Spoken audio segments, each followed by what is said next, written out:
oh, okay, ganda nga na nangyari dun sa kabilang side, dun sa Tekken. But dito, pakita rin natin na kaya natin. No? Especially with the lower bracket, I mean, semifinals, dito na lumalabas yung nerves eh. Mahalata mo na talaga kung sa simula pa lang medyo shaky yung start, di ba? Gusto mo pa naman din, no? Lalo kapag ganito, sobrang ano eh, sobrang ano ba, emotion filled eh. Sobrang emotional din kasi pagdating sa mga ganito kasi maya-maya may isang pagkakamali lang kahit nasa lead ka, baka biglang mag-tilt kayo eh, 'di ba? Ang dami kasi mga factors. Kaya nga pagdating na sa playoffs, iba na eh. At least kapag sa group stage, 1-1, sige, we'll get them next time, boys. Ito, 2-1, wala nang next time. Maybe next season, pero laglag ka na sa tournament. Kaya masakit din yung ganun. Pero we'll see. As of course, yung draft nga natin, lalabas na rin na dito between the Emperors and the Eagles. So, expect na lang na siguro natin yung mga ano ba, yung mga usual na picks like Snapfire, Vengeful Spirit, Tiny unfortunately will be banned. Pero yun yung mga heroes no, na usually talaga. Well, actually, yung Phoenix nga, earlier on the season, ang daming nag-aagaw doon or ang daming kumukuha ng Phoenix, tapos Mars or Phoenix into Faces Void pa. Medyo nag-evolve na ng onte eh. Medyo nag-evolve na ng onte yung kung paano na nagda-draft yung dalawang team natin eh. Pero ito, Vengeful, isa sa mga sinabi ko rin, matatanggal and Mirana. Okay. So this is something na yung inano din ng LPE, no? Because they we heard behind the LPE actually chose to get second pick, no? So obviously they have something up their sleeves kasi alam naman nila na every time that they have to go up against a team, tatanggalin talaga yung mga 4, tatanggalin yung mga hero ni hero, no? Okay. Ayaw nilang gumagala siya sa mapa. So yung Mirana, yung Tiny, both of those picks completely unavailable na sa kanya. Pero we've seen him play other heroes din. So we've seen him play his Rubik. We've also, I think, seen him pull out support Mars, if I'm not mistaken. Pero yun nga, he is a little bit more flexible din. Pero we've only seen that flexibility forced out of him.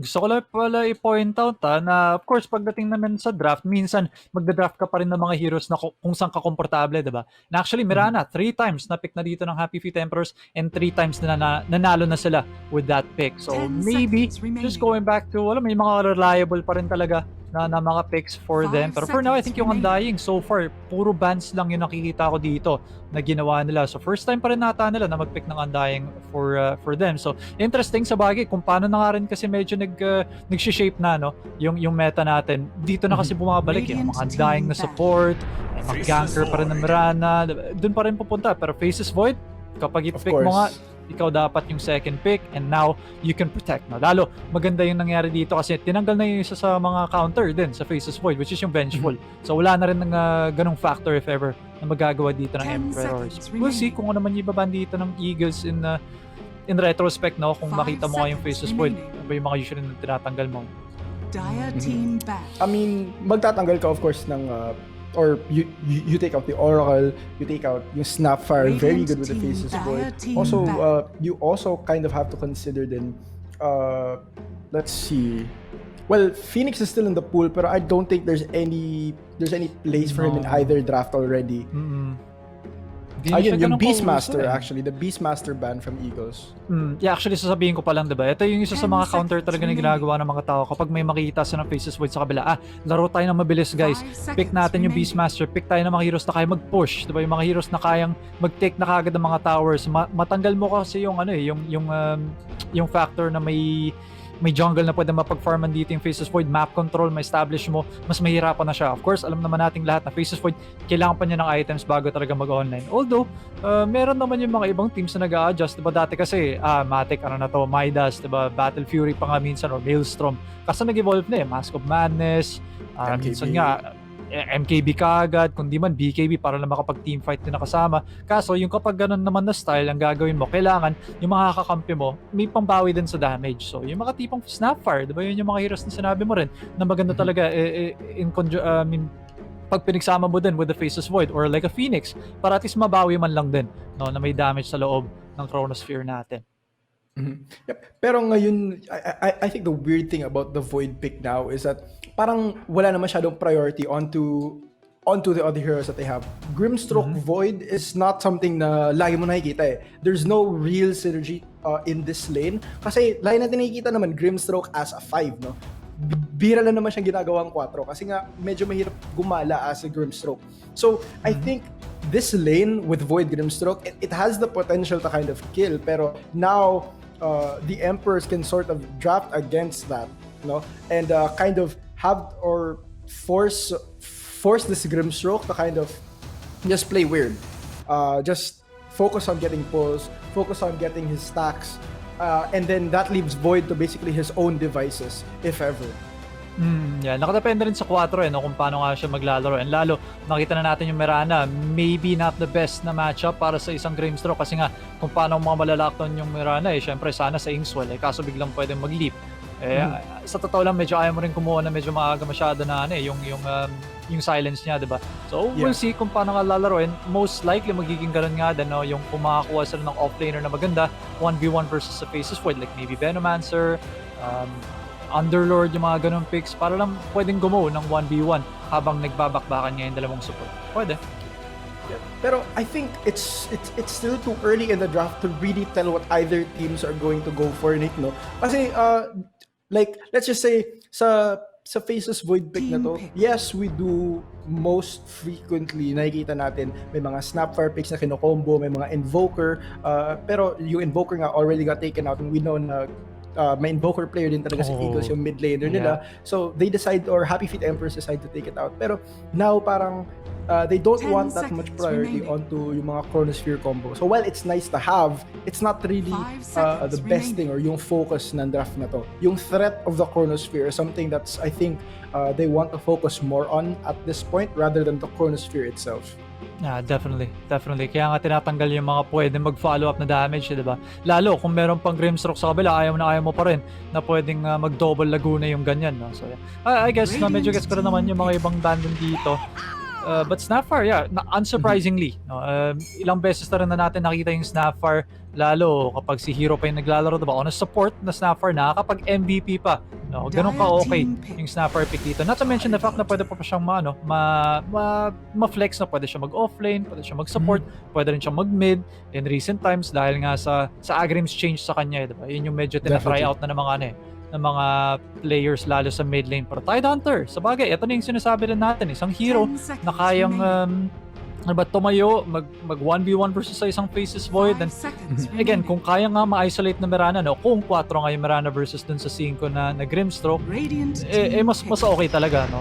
Lalo Tidehunter, gustong-gusto niyo pa naman din yung mga melee na kasama niya sa lane or katapat niya sa lane para matamaan lang lagi ng Anchor Smash. Mahirapan tuloy sila mag-last hit. Trading, of course, mas maganda kontra para dun sa Tidehunter na yan. Pero Doom pick naman for Eagles, interesting. I think they might be foreseeing a very mobile mid for Happy Feet Emperors, which is of course going to be the case, no? And yun nga, HFE with a Templar Assassin pick. Well, gets ko yung rason kung bakit sila nag-Templar Assassin dito. Again, laro ka na mabilis versus sa Faces Void na mamaya pa talaga mag-online. May hard timing talaga na matatamaan ng isang TA. And kung mabot din sa point na hindi pa kaya ng Faces Void na makapag-teamfight na maayos, syempre, Templar biglang may Desolator, may Blink, may BK. Ano yung meron ng Faces Void? Mask of Madness, maybe parts of a BKB or maybe parts din ng isang MKB. Of course, hindi rin naman ganun ka-okay yung ganung scenario para dun sa Faces Void. Kaya for Happy Feet, mukhang all-in na sila sa gantong style, no? Na maglalaro pa talaga na medyo malakas. Sama-sama gaming with the Ravage, Moonlight Shadow, Undying, of course, malakas din makipag-teamfight. Yeah, I think so far, medyo maganda naman yung idea ng Happy Feet Emperors dito, which is, kailangan mo talaga maglaro ng ganito, lalo kapag kontra sa isang Faces Void, no? Sa kabila naman, medyo natatakot pa ako. Medyo maganda naman, of course, kung makakuha ng double Doom dito, yung Grimstroke tsaka yung Doom, lalo kung ma-shutdown pa nila yung TA, no? Kasi yung likot din yan, refraction, melt, tapos nagsaslow pa sa'yo, nakapag-blink bigla. Of course, later on in the game, medyo mas maganda nga lang dito for Eagles kasi nga, yung TA, hindi rin siya kasi ganun katanke na hero after kasi ng refraction charges na yun, sobrang dali mong patayin. So for Faces Void, kung mahuli niya naman yung TA dun sa loob, Soul Rip pa lang sa ngayon yung nakikita kong anyway na makapag-save yung Happy Feet Emperor, so sustain-wise. Kaya, again, kung magka-item naman tong Faces Void, kaya naman yung magwala. Yeah, pero I think, no, yun nga yung sabi ko kanina, it's not really the Chronosphere that Eagles are worried about. So I don't think that they're caring too much about yung possible saves na magagawa ng Happy Feet Emperors dito. So like, yeah, the Soul Rip is there. Siguro may Greaves na at some point yung Undying, yung Tidehunter. But I think what they're really looking to do is maybe isolate siguro yung Templar Assassin in fights like these and make sure na yung Ravage follow-up. Kasi like, yung isang pakontra nila dito, once mag-Chronosphere and mag-combo yung Snapfire dito, is I think then they commit the Ravage on the Tide. So, yeah, I think Lifestealer is actually a pretty good pick then. It's still very fast-paced. It's one of those carries na nakapag-dictate din ng tempo ng game from the safe lane. So that's not something na that you kind of expect from a position 1, no? Kung paano ko na describe, no, yung kung paano mag-online yung Lifestealers, medyo linear kasi yung pagkaangat niya, diba? Meron siyang at saka ang dami niya kasing ways din na kung paano mag-itemize. Pwede siyang mag-armlet tapos deso, o kaya pwede siyang mag-Midas muna. Ang daming ways, ang dami mong pwedeng i-build dito sa Lifestealer na to. Battlefield Shrek, interestingly enough, di pa natin alam kung saan pa magla-lane. Ang alam pa lang natin so far is of course carry faces void, support na yung Snapfire.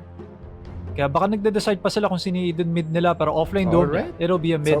Nala-Shrek dito for the side of Eagles. So, interesting lineups. Medyo na-save naman ata, I think, yung mid-game and early game dito ng LPE with the Shrek pick. No, at least mas makakontrol. Masundan mo lang yung TA. Most likely, patay na rin na yan. Wala pa naman BKB, of course.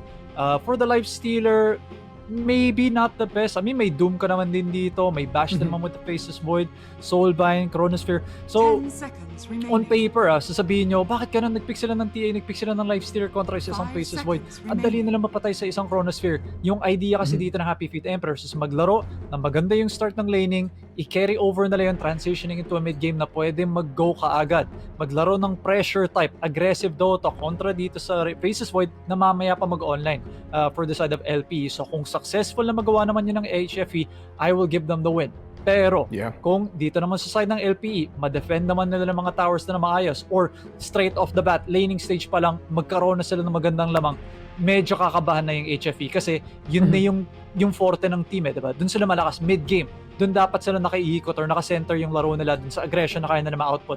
I feel like kaya pa rin naman nila, even let's say kung hindi ganun ka-okay yung start nila sa laning stage, kasi nga ando pa rin yung Ravage, andyan na pa yung of course yung as a team, diba? Moonlit Shadow, ang dami pwedeng ways na pwedeng kang mag-go about this for HFE. Pero para sa akin lang, makapag-def yung LP na maayos, mahintay lang na mag-on yung Faces of Void, sila naman yung magwawagi dito. So para sa akin, early, mid-game, HFE, pag medyo umabot ng late or kung magkamali masyado yung HFE, I will give the win for LPE. But for now, I will give the win for HFE dahil lang mas trip ko lang yung style, no? Nakita na lang ng Faces Void na medyo maaga. Laro tayo ng pressure dots, laro tayo ng aggressive. And again, nasa kanila hawak na nila. Basta hindi sila magkamali, kung at least decent naman yung laning nila, I feel like pwede na mag-go tong game na tong game number 1. Yep, so Nate going for HFE here if ever they do or if they do execute this early plan of theirs. Pero there you have it, ladies and gentlemen. It's HFE versus LPE, game 1 of the lower bracket semifinals here at season 2 of the Nationals Dota 2. And just, of course, this tournament is under the supervision and regulation of the Games and Amusements Board. So big shout out to Gab. Yan. Para ito, pakilala ko na lang muna siguro here for the side of Happy Feet Emperors. On the Radiant side, we have Cirque playing the Lifestealer. Samael naman sa kanyang Mirana. Bob, of course, playing the Templar Assassin. Zenki naman sa kanyang Undying. Last but not the least for them, and Ryu on the Tidehunter. Yep, and sa side naman ng LPE dito, TMV sa kanyang Grimstroke, si Hero on Snapfire position 4. That's Sai sa kanyang mid lane, Leshrac, Prince on Faceless Void, and Rupido on Doom. So, eto no, Nate, masyadong, I think, laning-wise for LPE, it's going to be super ano na sa kanila. They just want to try to win their lanes, because if ever they do win their lanes and establish this advantage, may mafo-force sila na heroes into the jungle. Like, you force a TA into the jungle, or you force a TA to make movements, Wala Shakbo will be able to kind of take control of one side of the map. No? So I think if they don't win their lanes, then they can just go about trying to defend their towers, trying to get that passive farm if ever. Yeah, usually din kapag nakatingin ako sa mid-game, nakatingin ako sa mid lane. Kasi sila din yung magdadala . Siyempre, sila yung mas maraming resources nakakakuha, may +1 creep sa gitna, tapos meron pa silang access dun sa jungle na sobrang lapit din. Lalo, TA, Leshrac, parehas ng players na to or parehas ng hero na to, kaya nila mag-farm na medyo mabilis at maaga. So kung kaya nila madala yung kung meron man sila makuhang advantage dito sa mid lane, pwede na lang dalhin yun sa other lanes and pwede mag-result din sa mga early towers din. Yun nga lang, mas mabilis nga lang off the bat na mag-push yung Leshrac. Kaya kung manalo naman yung Leshrac dito, para sa akin nakakatakot yun for Happy Feet Emperors. Pero kung manalo naman yung TA, kaya naman nilang dalhin and maituloy yung balak talaga nila going into that mid game with of course Ravage and yung maaga na pwede mag-online na Lifestealer doon. Yep. I think if ever then makasecure ng early lead at on side ng LPE, they still have pretty squishy heroes, no? And that's not just them being squishy, it's also HFE being able to deal a lot of damage without that many items, without that many levels din. So I think if ever LPE do want to go aggressive, do want to capitalize sa lead nila, parang hindi nila malaman yung limitations nila. Hindi nila malaman kung hanggang saan sila pwede mag-dive, kung hanggang anong HP lang need nilang i-push yung tower. Diba? So, these little things yung pwedeng isipin ng LPE if they do consider to kind of capitalize sa mga small advantages nila if they do get out of the laning phase well.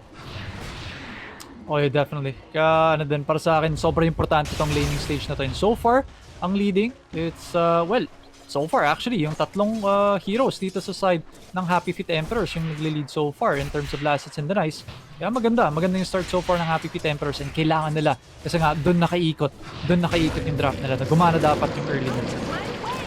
Yep, and now actually, this double wave actually, TMV and Prince try to make something happen over on Ryu and Samael, pero wala kayong mapapatay sa lane na to especially not at level 2 din. As a Grimstroke, parang I'm ng Phantom's Embrace, you don't really, or sobrang close range lang ng cast range ng Inkswell mo. So you really can't commit onto the Mirana, no? And as for the Tide, he's a little bit too tanky para mapatay yung dalawa lang ni Void, especially if walang lucky bashes or walang lucky time lock.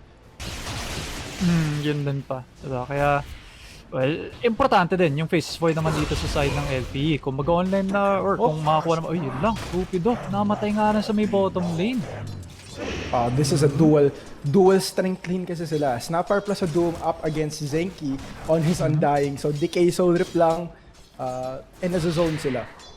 Sulit na kagad yung ganun damage. And of course, Doom, kailangan lumapit, nandiyan na kagad. Sobrang hirap mag-trade kontra sa Undying. Kaya nga pinipick na tong hero na to kasi ang lakas niya makipag-trade sa early on. Almost impossible actually. Ilan lang yung mga heroes na pwede makapag-trade dyan sa Undying na yan early on in the game. Pero mid lane, unhealthy. Kung si CY, or si Sai, medyo natatamaan nga lang ata ng mga ilang Sai Blades dito sa mid lane, no? So, Bob is actually being very, very proficient sa side blade usage dito sa mid. Obviously, na-control din niya ng wave. He doesn't want to get that much damage onto the tower. Yung gusto lang ata nila is try to get the supports to rotate good enough. Yung mga position for nila mag-rotate well enough para makuha nila yung runes. Pero Sai, in a bit of trouble dito, eating the side blades. Pero may salve naman siya. He'll be able to salve back up. Yun nga lang, Mirana on the back end dito from the Happy Feet Emperors might be prepping perfect up for position. Kung paano din kasi nakapwesto yung camera mo kapag mid laner kasi syempre nakatingin ka dun sa may baba hindi mo naman titignan kung may paparating pang na arrow kasi dito Hero dodges the arrow. Si Sai dito nag-aantay ng power rune but it's gonna spawn at the top lane. Hero in a bit of trouble getting chased down. Samael and Zenki naghahabol dito. Hero, can he TP out? He tries to. The arrow is on cooldown. No decay. He makes it out. So, yep, pretty good. Nag-commit siya ng dalawang support doon sa bottom lane. Pero, and yung rune naman, even though sa top nag-spawn, na-secure naman ni TMV. So, they do prevent Bob from getting a bigger advantage than he already has in terms of runes lang. Pero I think he's happy with the way that his lane is going. 26-12 compared to 9-2 on side. Kinakall ko naman, sobrang magiging maganda yung magiging mid-game dito ng Happy Feet Emperors. Makita mo pa lang, last hits and denies. Grabe yung lamang dun sa may mid. 28-13. Katapat mo, 3 times yung last hits, man. 9 yung last hits and 3 lang din denies. Sai, I don't know if it's the pressure or sa bagay, TA din kasi malakas talaga mag-lane to Mahirap talaga to papat sa ganyan. Kaya tingnan natin kasi itong si Bob, basta hindi siya magkamali or hindi siya mag-gank, will be having a great mid-game. So ito na nga, mabait pa siya. Actually, he's taking tower damage too. So, has he overstayed his welcome here? Actually, Sai gets a last hit on Bob. So, that big advantage actually. I think Bob being a bit too confident there. Pero, so, this is also the good thing about Lashak, no? Because even though he kind of suffers in lane, later on, as long as hindi siya namamatay, what happens is he can catch up because of the way that the hero just works. Pero bottom lane, actually, Cirque gets another kill kay Rupido. So Doom, even though he has a +1 armor to start the game, not enough against the lifestealer and Undying. Yun din pa yun, no? Tapos pinibigay mo pa dito sa carry na kaya mag-snowball and okay fine Doom, kaya nyo nang bumabol, meron naman siyang devour, whatever. Pero again, wala naman pakialam dyan yung Happy Feet Emperors. Ang pakialam nila is nagkakaroon sila ng magandang start. And all 3 lanes, maybe nagkaano lang ng onte itong si Bob sa mid lane, naging masyadong aggressive. Pero yun pa naman din sinasabi ko, basta hindi siya magkamali, perfect na dapat yung start niya. Kaso hindi. So there's a bit of a dent, kumaga may onting crack lang dito sa plato dito ng Happy Feet Emperors. Pero as long as you can eat on it, yun lang din naman talaga yung kailangan mo talaga sa totoong buhay. Yep, it's nothing that they do mind. Pero LPE here minding every single move na ginagawa nga na Emperor. So even making some moves himself, Unreal in a bit of trouble in the top lane. May Ravage pero walang mana. Prince doesn't have the Conus free yet, still level 5. After this creep wave, I think he would be able to get it. It seems... Oh, actually, near the middle lane, Hero dito, hinahabol si Zenki. I think he still has decay in a few. Hero trying to make the most out of it. Pero the soul rip is there. And no, Bob is here. Galit to. Bob going back to the creeps. Sai. Makita nila. Nakita na napalapit itong si Sai. Might as well back off na lang para top lane. And Ryu. Patayin to. Medyo mahapunot to. Do they want to threaten the Ravage though? The dilation is there. Na-clear na nila yung Kraken Shell. Pero they just let him live. Alam nila may threat pa ng Ravage. May Soul Ring pa siya. It's not going to be worth all the hassle. Baka din ETP pa nila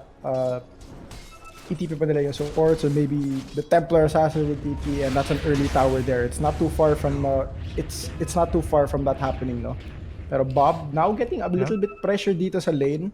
Now makikita natin siya mag-rotate. Well, not really rotate, but go into the jungle, get those stacks, get those neutral items, I think, because it's already 7 minutes. So now, Sai gonna have a freer lane, pero the assassin dito na HFE is gonna be walking around a lot more across the map, making things happen, and of course getting vision with those traps. This is the most annoying thing. The most subtle annoying thing that the Templar can do. Yeah, kung titignan mo nga, diba, lamang na lamang nga yung TA natin in terms of last hits. Kaso, ever since na namatay itong si TA, biglang nag-iba. Diba, yung playstyle mo, kung pansin mo, kanina sobrang aggressive, then try patayin. Tapos biglang, okay, alam niya nagkamali talaga siya. So, ito na, just work on your item timings, diba? Ito, Blink Dagger, Desolator, ito na naman talaga yung kailangan mo sa TA, no? Hindi mo naman kailangan pumatay-patay. Kaso bottom lane, dami mga heroes na-enable patuloy itong si Sai na pwede umikot. Oh, and the Doom now comes out. Actually, he's chasing down Cirque. Zenki also tanking a lot of damage there, pero he's just walking around the tower. He's just trying to juke this out. We're seeing 2 TPs come out. There is a threat of the Ravage. Sai in a very awkward position. However, they do take down Cirque. Naka-cancel yung TP ng Tide. And now, I think they're okay with this. They take down the core. Yep, and they take down the pos 5. This, if they can get a tower for this is gonna be well worth it for the side ng LPE. Lalo may Diabolic Edict pa sila, no? So pwede talaga mag-push. Mid lane nga lang, of course. Medyo same lang din yung nangyayari. So si Bob will try to pressure out itong mid lane na to. And actually, I don't know how I feel about this. Sa totoo lang, para sa akin lang, mas importante yung mid lane tower mo kaysa sa isang side lane na safe lane tower. Although maganda na naman syempre kung matake mo, kaso nga lang, mas mag-open up kasi yung jungles mo kapag mawalan mo ka ng tier 1 tower sa mid. So, Hero, sa kanya yung trabaho na ma-save itong mid lane tower na to. Not sure kung kaya pa nila. They will be able to do so.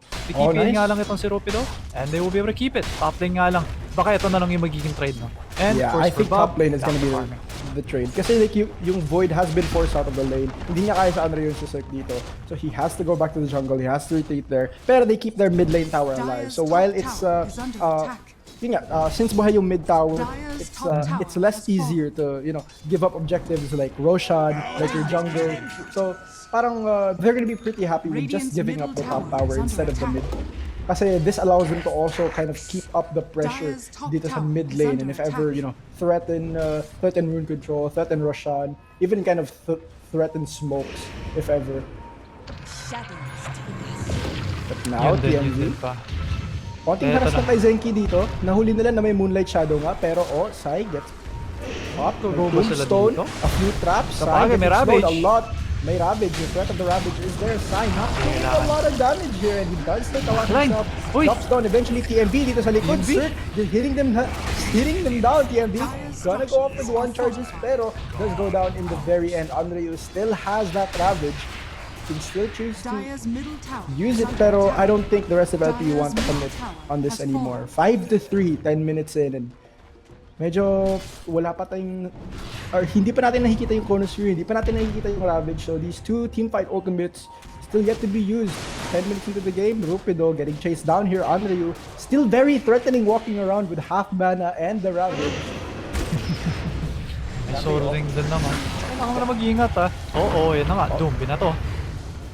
They doom the tide, they're chasing the Undying side dito. I think just having a little bit of fun with that Undying, tries to, the arrow though, gets Roshan. Nice there, pero nagahalo pa rin ba sila? TMG, Rupido, no, I think they want to call it shop. The TA also gets away at the top. Pero si Prince naman dito, still getting a little bit of space. He does need to recover kasi medyo na nalalamangan na siya ni Andreu dito. Meanwhile, Sai, agad-agad. he does drop down, the stun doesn't land. Bob, nice dagger reveal dito from that EA. So, very fortunate to actually get that kill onto Sai in the mid lane. So, na-identify na yung weakness. Medyo hindi ganun kakunat din kasi ang isang Leshrac. Kaya kaagad-agad, diba? Why not? Kakakuha ko lang ng Blink Dagger, abusuin ko kaagad yung pagkakuha ko na ito. Kasi laking power spec ng ganyan Na-enable kasi pwede kang pumasok kasi hindi pa ata siya tapos naka-inviron. I think kita nga lang siya. TMB, makakagaw pa sila na malit na stack dito. Very nicely done. Yep. Actually, sinak ni TMB yun para sa sarili niya. He was going to take it with Q, pero never mind. Let's just give it to TA. Alay nyo lang, you'd rather have him take that than take your life. Pero I think sobrang ganda ng play na Emperor dito. I think they're knowing when they should go aggressive and where exactly they should go aggressive. No? They're letting Owen or they're letting Samael take his farm down sa bottom lane, just shoving out the wave kasi this will also create some pressure towards that bottom tier 1, which kind of gives up yung triangle area ng LPE, which makes it easier for the TA to just walk around the top side of the map then if LPE are busy trying to protect that.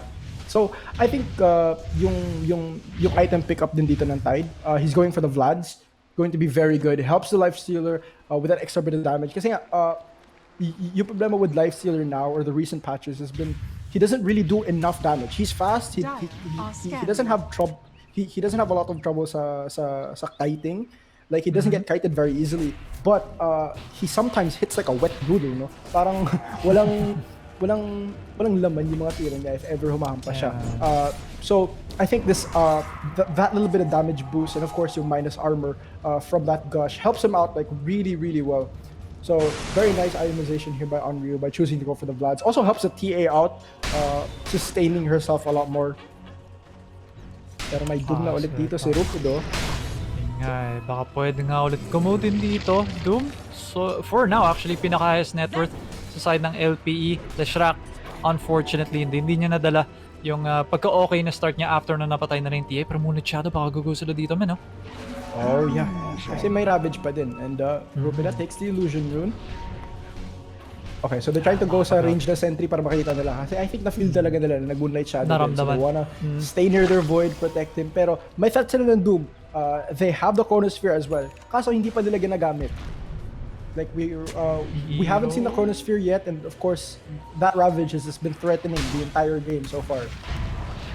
May parang may nararamdaman dito yung LPE na baka nandito yung kalaban nila, kaso nga lang alam nila, both teams alam nila na nandito sila sa kabila.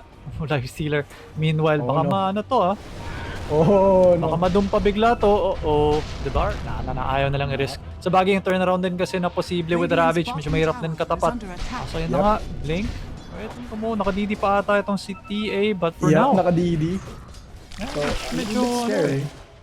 This is actually a bit weird. No? Parang Cirque has been staying in that creep for the longest time. They really wanted to make something happen. Alam nila na may Doom, alam nila na may Chronosphere, pero they don't really care. Because I think they know that the Void doesn't do enough damage yet. Yung Doom naman hindi pa siya makaka-start ng fights na ganun ka-reliable because wala pa siyang dagger nun as Pero as I said that, he just picked it up. So I think that's why they really wanted to force something, having Cirque stay in that creep for the longest time ever. For now, we just call it off. Medyo risky din yung ginagawa ng Faces Void natin dito, men. Mukhang rekta siya na mag-EMKB. So more on damage talaga. Gusto niya makapatay sa loob ng Chronosphere kapag makapag-chrono nga din siya. But ang dami rin kasi mga pwede maipato sa kanya. Decay, Open Wounds, Arrows, Starstorm. May slow pa kaso na the Doom. Oh, the Cookie actually a little bit off the mark. Kumahabol sila dito. The stun does latch, but the Kraken Shell actually closes off. Doesn't matter. Onryu does die to another Doom. So he's been yung prime target ng mga Doom natin so far. Yep. So Rupido been very on point, just making sure that, okay, that Ravage is not going to be threatening if ever you're silenced and muted. Pero now, I think they want to go for this tier 1 mid tower. May threat instead of the Chronosphere. Wala namang Ravage sa other side. Just solely thinking down with eyeball. Naka-post TMV. Cirque. Getting Cirque. Hammering on, of course.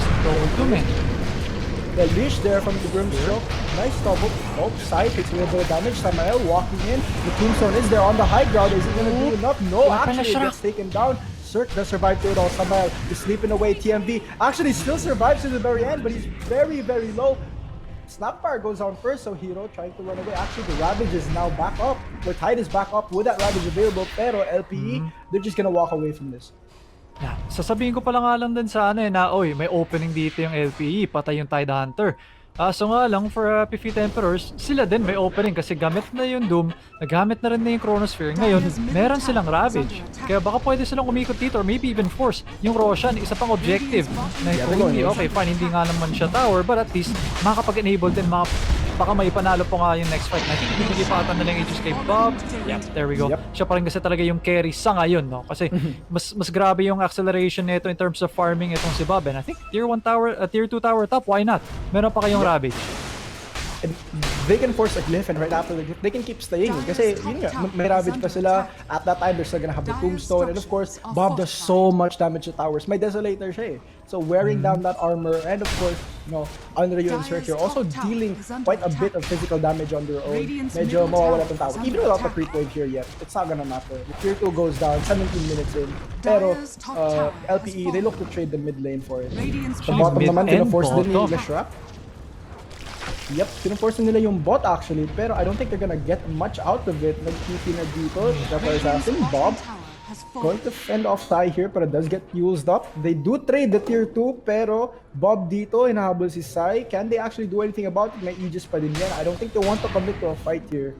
They just call it back, and another DD in the top lane. That's the room that spawned. I wonder what they do about it. So, well, pwede namang go mo either team. Malapit na naman na yung Chronosphere. Mga 30 seconds nga lang pa. So, I think yung Happy Feet Emperors pa rin yung mas may onting chance na gumaw dito lalo. Ayan, makakuha pa ni Bob. So, maybe another tier 2 tower? Pwede naman sila. Again, meron naman silang Ravage yun kasi yung maganda eh. Tapos, ang philosophy ko lang pagdating sa Tide Hunter, yung threat ng Ravage, mas nakakatakot kaysa sa ma-Ravage kayo. Kasi hindi mo alam eh. Mag-iiba kasi yung kung paano ka maglalaro, di ba? Kapag may Ravage yung kalaban, alam mo may Ravage, okay, guys, kailangan mag-spread out tayo. Baka kung masyado tayo mag-crowd, punish tayo ng isang Ravage, yari tayo sa teamfight. Di ba, isang beses pa nga lang siya nagagamit, pero parang nakakatakot pa rin din as LPE. Tignan mo rin, di ba, Hero. Di nyo nakikita yung mga iba, okay, nakita nyo yung TA, time to back off. Yung mga iba, laro tayo dun sa other side. Kasi alam natin na malakas pa rin talaga yung Happy Feet Emperors at this point in time. Kung paano kasi talaga nakadesign eh yung lineup nila, diba? Ito yung timing, ito talaga yung forte sa side ng Happy Feet Emperors for now, and medyo masakit nga lang to for LP. Fine, maybe makakakuha kayo ng dalawang bounties sa may bottom, or will they? Sa kayan, Enry may Blink Dagger to, baka pwede silang gumaw. Perfecto, dalawang rapid. Oh yun! The blink reveal, pero Rupido does blink out there. It doesn't matter though, the Ravage already does come out. Cirque onto TMV here. TMV does go down, gets off the ulti, but it doesn't really matter. There's no blink in doom from Rupido as he used it to dodge that Ravage. Pero now they know there's no Ravage. They have the Chronosphere, they still have the game. Pero I think they're going to lose that mid tier 2. Rupido? Need mag-ingat na yung Ryu dito. Mag-isa lang siya. Although, dyan na rin naman yung mga kampi niya. Na-try niyang i-bait out na lumapit itong si Rupido, but hindi kakagat nga lang si Rupido dun sa bait na yan. And once again, for Happy Feet Emperors, itutuloy lang nila, no? Kung titignan nga natin, usually sa Southeast Asia, 20 minutes, 9 to 8, hindi ganun karami yung mga kills eh. Pero tignan mo kung gaano karaming map control, dami mga objectives niyo nakuha na dito for Happy Feet Emperors. Ang linis so far ng laro nila eh. Just by the way, by design, kung paano nga dapat sila lalaro. And kapag magka-BKB pa itong si TA, yun na yung final item na kailangan nyo para pwede na sa mag-break ng high ground. Lalo kung may ages ka pa, kapag mag-break ka ng high ground, kung makrono ka pa, yari ka, diba? I mean, hindi ka mamamatay sa loob ng, mamamatay ka man lang sa loob ng chrono, may pangalawang buhay ka pa. So pagkalabas mo, biglang boom, mag-BKB itong si TA, patay na bigla yung Faceless Void dahil lang sa burst damage. No? But for now, they will hold on to it. Sa bagay, wala din kasing Ravage. So LP, tignan mo, diba? Walang Ravage, mag-iiba yung laro natin, mag-iiba yung playstyle natin. Tayo naman yung maghanap.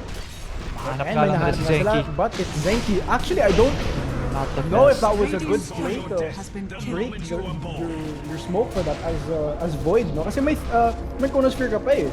Pero time walking in, breaking your smoke for the die, even though pwede pa sila maghanap after that, I think a little bit sayang siguro on his end. But sa bagay, yung Happy Feet Emperors might be playing a bit safe then after giving up Zenki. Middle lane, getting pressure down here. Kailangan na nila matanggal to tier 1 tower na to, men. Kasi kanina pang buhay tayo. Sa wakas, makapag-push na sila. Lalo with the Shrek, mabilisan lang naman din yung ganyan. So for LPE, flexing na meron sila ng mga ultimate nila. Alam nila naman ng Ravage sa kabila. Pwedeng sila yung gumalaw sa mapa. But unfortunately, medyo malapit nga lang. 20 seconds left dun sa Ravage. And for Happy Feet Emperors, maglalaro pa rin sila ba ng, ng farming game dito? Or maglalaro ba sila ng, let's say, waiting lang, no? Kasi dalawa kasi yung pwede mong gawin dito eh. Either hanapin mo yung kalaban, try mo i-team fight, abusuhin mo yung the fact na ahead kayo in terms of items and levels, or hintayin nyo na lang din. Mas malinis na laro, hintayin nyo lang yung next na ages. Tingnan mo, LPE, hindi lang nila kita yung bulk na kalaban nila, lalaro sila na magkasama.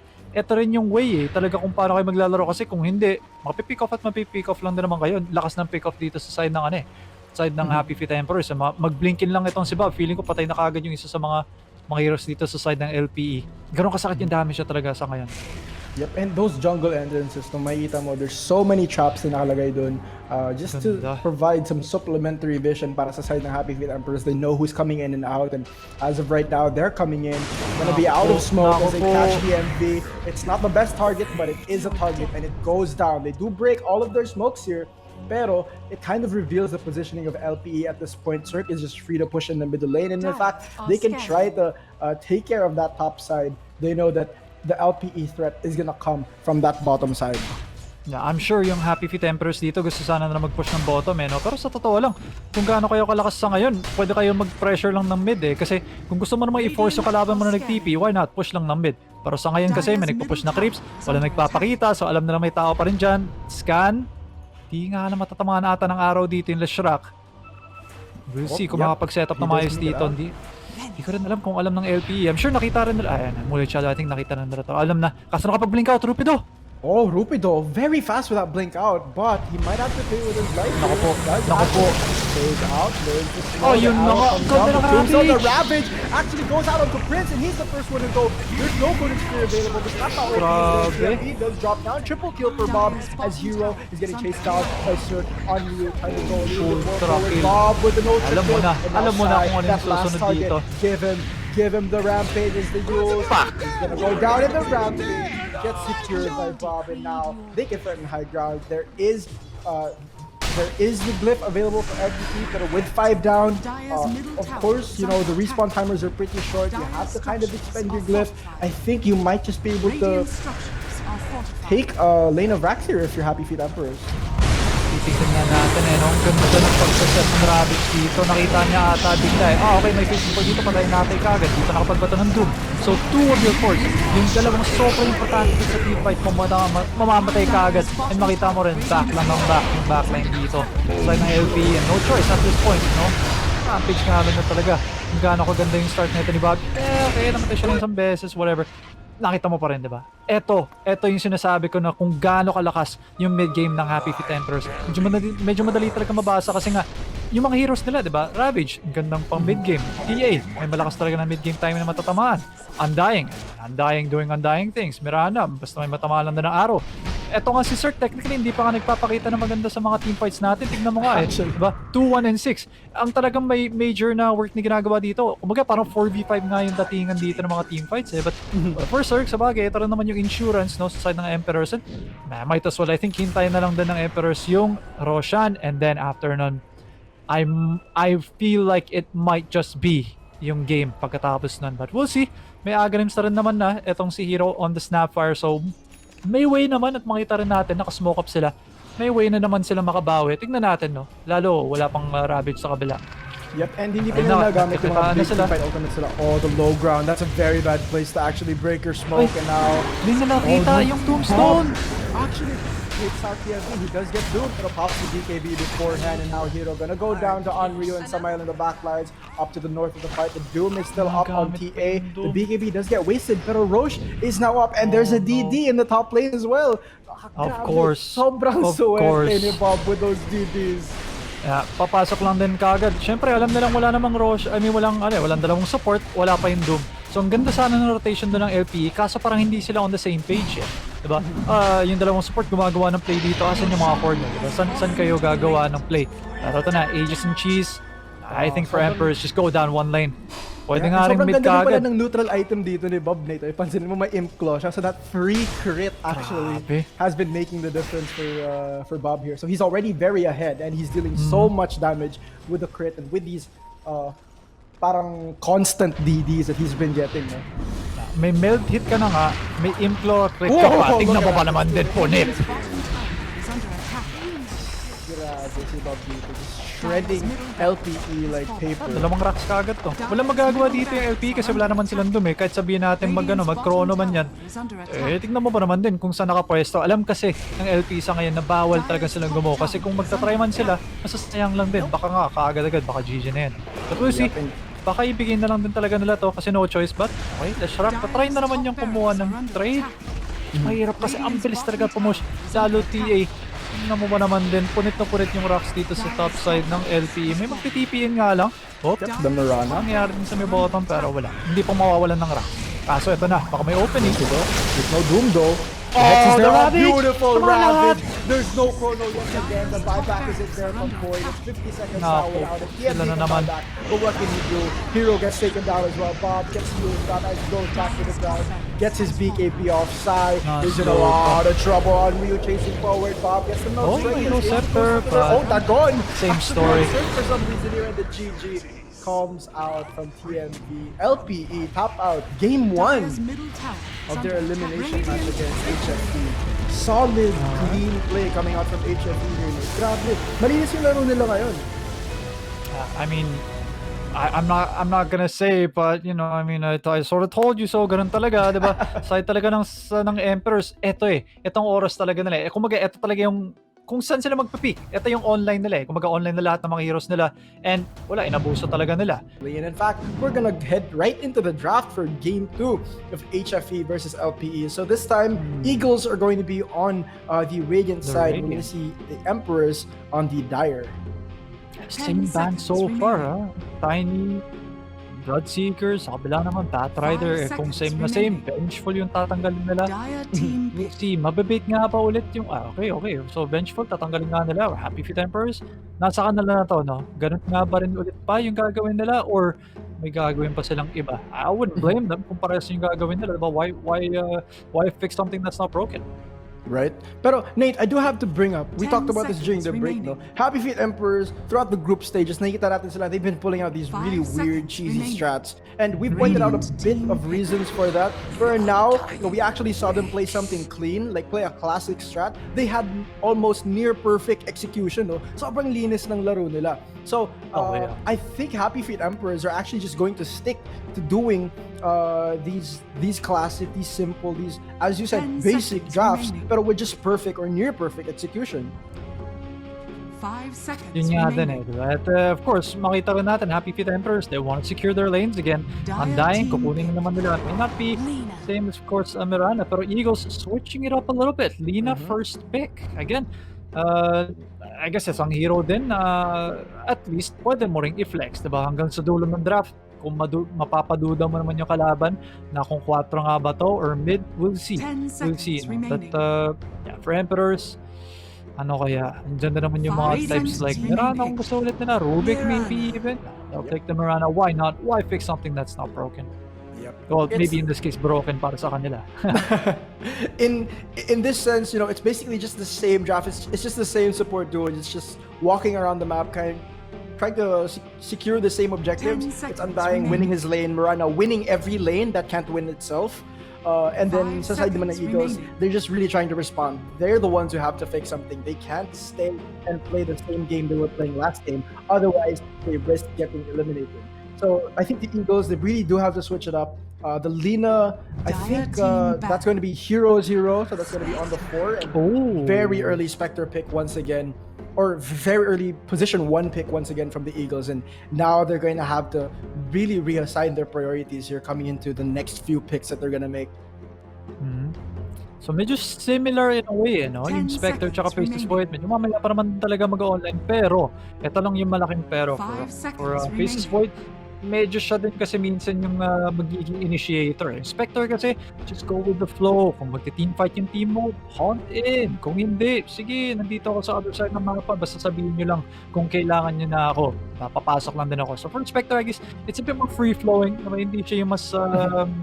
hindi siya yung tipong sobrang fixed into one kind of playstyle na ito yung gagawin ko. Lalo, yung mga builds din na nangyari in recent times. Diba? May mga Radiant nakita pa rin team tayong mga classic na diffusal mantas. Meron yung sobrang recent na Dire team binibuild din in back. the international Dota scene na blade mail nga din bigla sa Spectre. Diba? So bigay The ang horde drums din. as well. Dami mga paths din. Yeah, exactly. Yung Facebook's drums into manta or maybe even diffusal. Radiant Ang dami team mong ways back. na kung ano nga yung gusto mo rin gawin.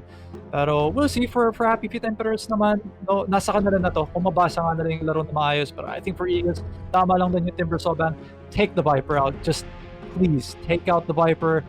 Alam naman nating lahat na sobrang ganda ng Viper versus yung Spectre and do 10 not be that seconds open. remaining. Yun lang naman yung para sa akin. So I that think given break- din Dire naman. team back. Yung break aspect kasi ng Nether Toxin, it just ruins Spectre's game completely. And plus, if you don't have a Spectral Dagger up, no, you can't just walk out of it completely easily.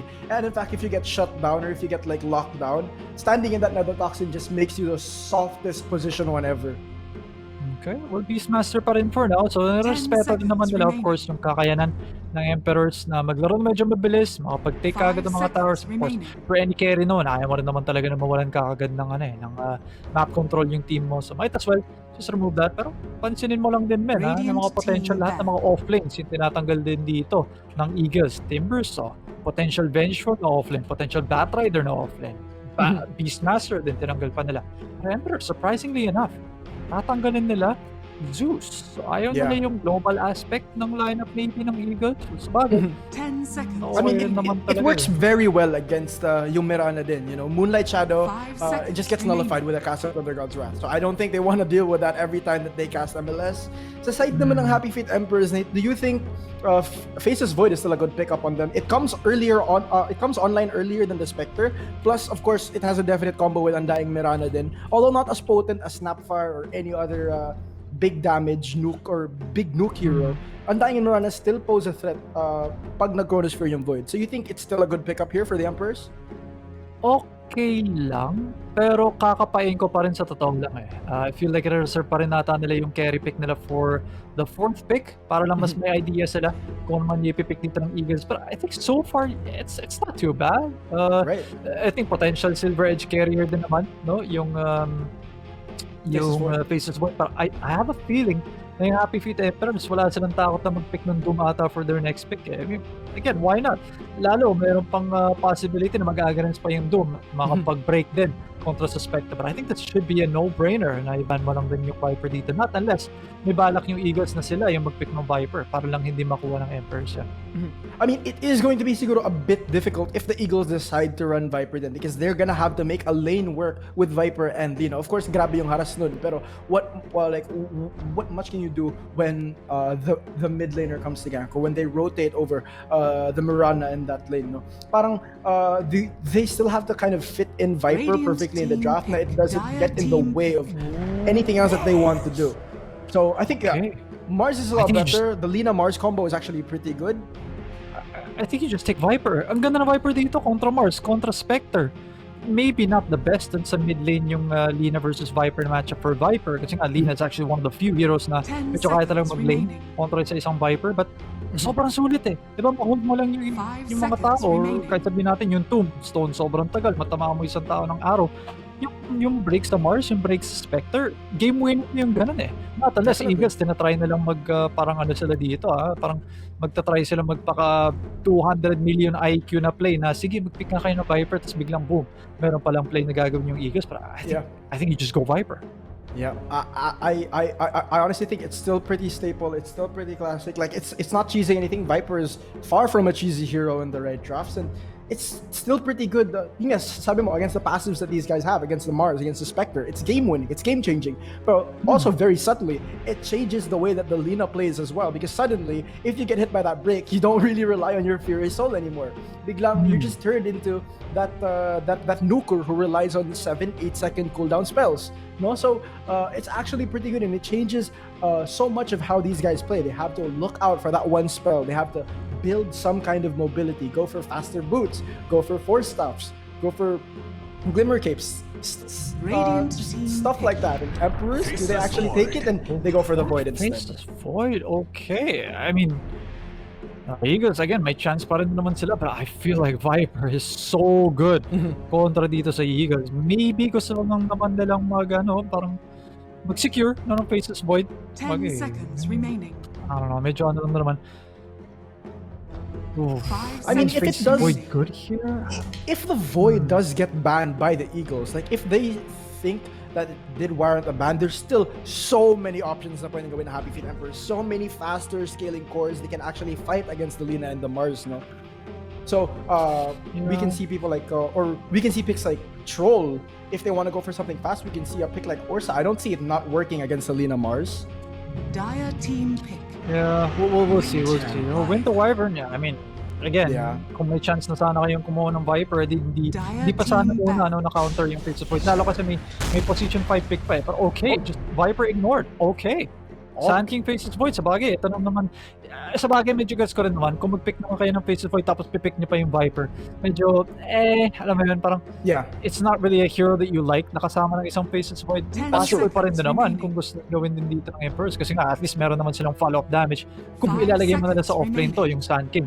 In Yeah. recent times, medyo nakikita ko lang yung mga ibang teams, lalo, Radiant team back. Neon Esports, nagra-run sila ng Sand King mid on Japoy, medyo scary nga lang din, lalo kung hindi mo pa gaano ka kabisado or kung gaano ka alam kung paano maglaro kontra dun sa Team matchup back. na yun, diba? Yun yung medyo nakakapigla din minsan eh. Pero for now, mukhang both teams just banning out mid laners.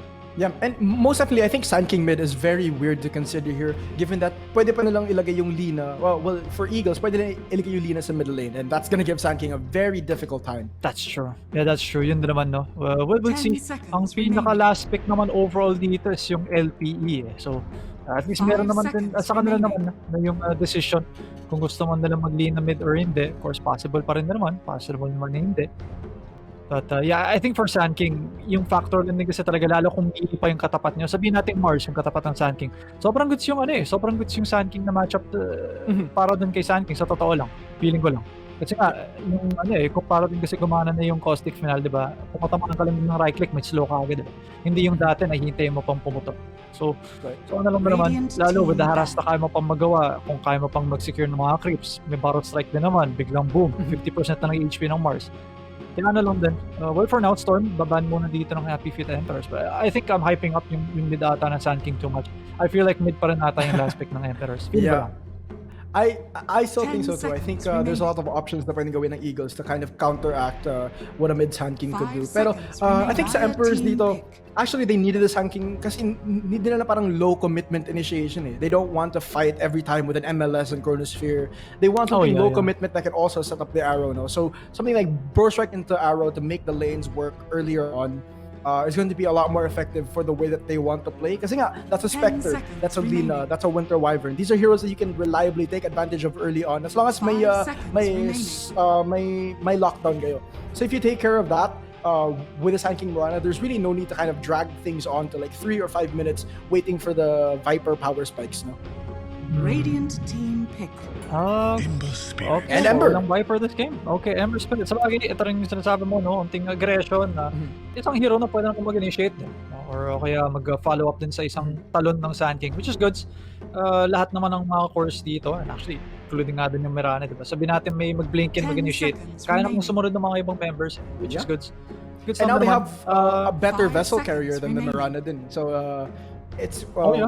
we're gonna see a lot of pressure on Spectre and Mars. Yun nga lang, no, kung may mahuling nga lang ng Winter's Curse dito, baka maging ano lang, medyo disastrous ng onte, but I feel like with the Soul Rip, I feel like you're fine. Nakakatakot lang din kasi, Pick. lalo, tatlong melee lang din kasi yung core dito ng Emperors. Pero okay, Monkey King, like I said, since tatlo naman yung melee sa kabila, why not? Okay. I feel like naka-miss ng onting chance lang ng Emperors kumuha ng Viper dito, but if they don't want to play it, respect Definitely. them. Pero, Just look at how effective the Viper would have been against Monkey King and every other hero on Eagles, except maybe, it does work against Wyvern, no? Pero, I think they have a certain way that they want to play, and maybe Viper is just not in their comfort zone. maybe, So pwede. that's why they decide to pick up the Ember, and Ember is in no way a bad pick here. Siguro magsasuffer lang onte in the middle lane up against yung Monkey King because of the Jingu, but it's nothing that a few rotations cannot fix. No, it's nothing that a few rotations from his supports or two other lanes can't fix. Yeah, for game number 2 actually, gusto kong sabihin na medyo mas trip ko overall yung lineup dito ng LPE. I have to say, Monkey King pick, pretty good. Winter Wyvern, countered pa yung Faceless Void. Mars, pwedeng hindi siya mapigilan dito, lalo. I guess, again, i-fit mo lang yung Viper dito sa game na to. It's so good, pero we'll see. No, siguro may plano na naman talaga yung Emperors. Nakita rin naman natin ng game number 1, sobrang linis na naman ng laro. Could be replicated ng game number 2. Sabihin natin maganda naman yung start ng Ember Spirit, yung Sand King din, pwede magwala. It's possible. Makagawa lang naman sila ng space para sa Faceless Void. Go for it.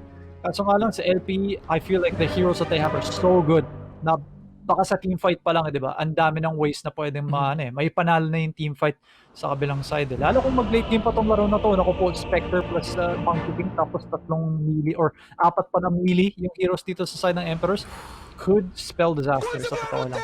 Yep, most definitely. And this Monkey King is not gonna have a bad lane. It's up against an Ember Spirit and depende na lang talaga sa rotation kung anong mangyayari. Pero there you have it, ladies and gentlemen. The draft is done. It's LP. You show up at the very end, killing people who are straggling off or siguro just counter-initiating with that hunt instead of really actually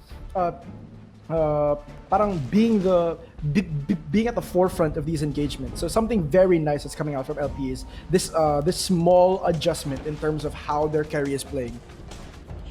Yeah, definitely. Pero again, medyo crucial talaga yung laning dito, lalo kasi both mids pwede mag-snowball out of control. Alam naman nating Ember Spirit, lalo maganda rin pa yung Spirit Vessel dito sa game na to. Nag-miss nga lang yung Light Striker, ito si Cirque. Baka mabigyan na ng idea na may vision yung kalaban dito, but in reality, nakita lang pala ng Mars, no?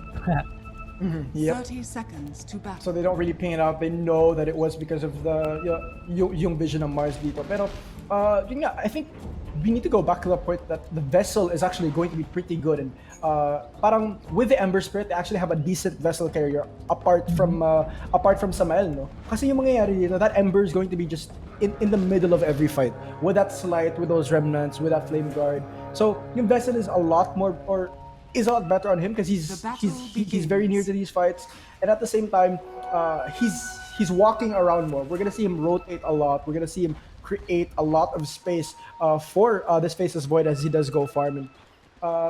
Parang it's also pretty good against Wyvern. It's so good against Size Monkey King. It's gonna be great against the Spectre as well, just to whittle them down. And later on, then we are going to see like the potential Silver Edge pickup then on that Void. Completely possible if they do want to get rid of that Spectre dispersion.